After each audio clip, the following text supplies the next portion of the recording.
Hey guys, it's Alex Majo and I am reviewing today the Cheese in the Trap K-drama.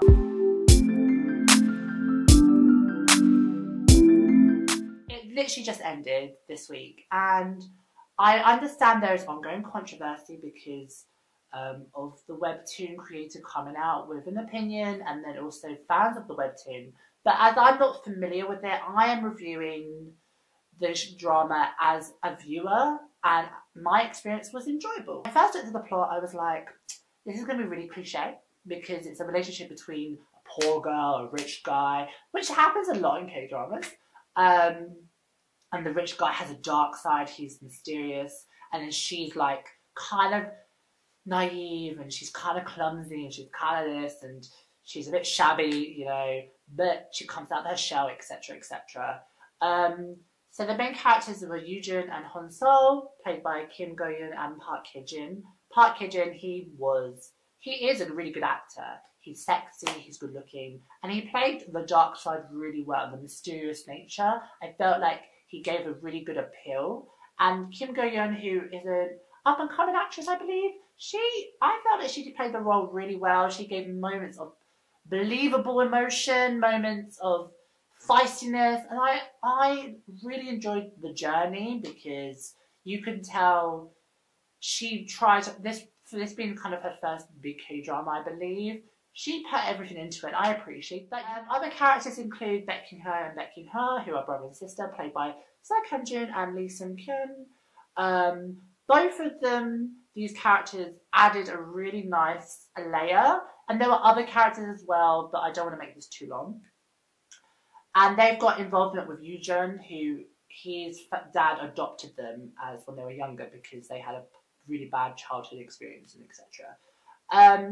And there was really good interactions with all of these characters that made the drama enjoyable.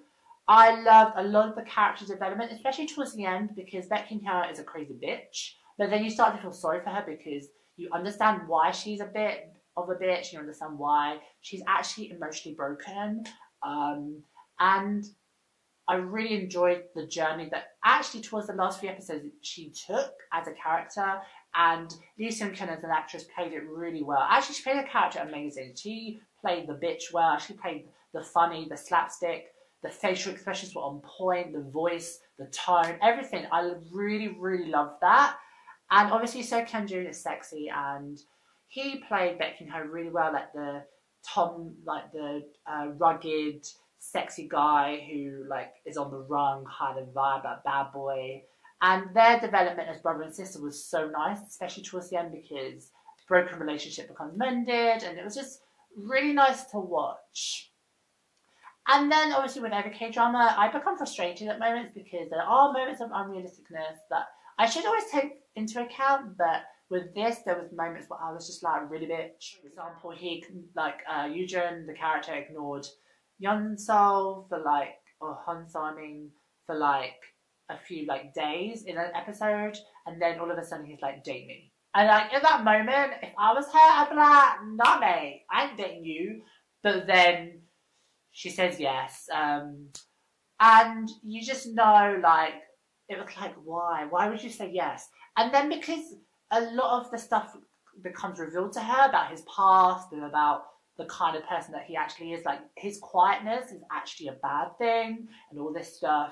She then keeps forgiving him and making excuses for him. And I'm like, come on now, he needs therapy, he's psycho. And yet you're like, yeah, sure. But then I don't blame her because he's good looking.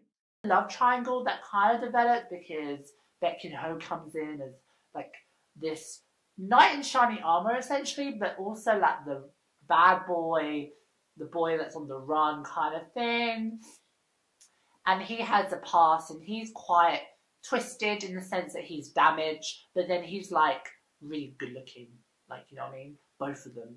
So I see her predicament, but like as a cliche it was, I was like, oh, I'm frustrated because you can't make your mind up and you're toying with emotions. However, on the plus side, I enjoyed everything, the character interactions, the acting, I loved, like, just basically the whole of the package. It made me smile, it made me laugh, it made me frustrated. It did everything a K-drama does for me, and it took me on a roller coaster, and that is what I enjoyed. Like, I know some people who are fans of the webtoon don't like some of the development and some of the acting, but as a viewer, for me who doesn't know the webtoon, it was good.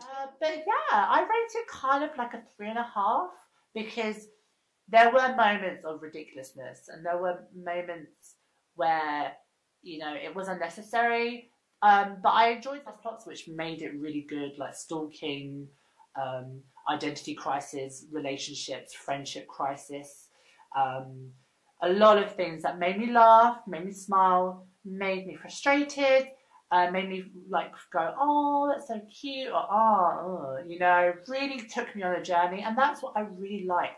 My viewing experience was good, and that's why I'm reviewing this really positively. And the ending slightly predictable, but then at the same time it wasn't. There was a time shift, which happens a lot in K dramas. But then with that time shift, there was moments where I was like caught by surprise because I wasn't expecting them, which was good.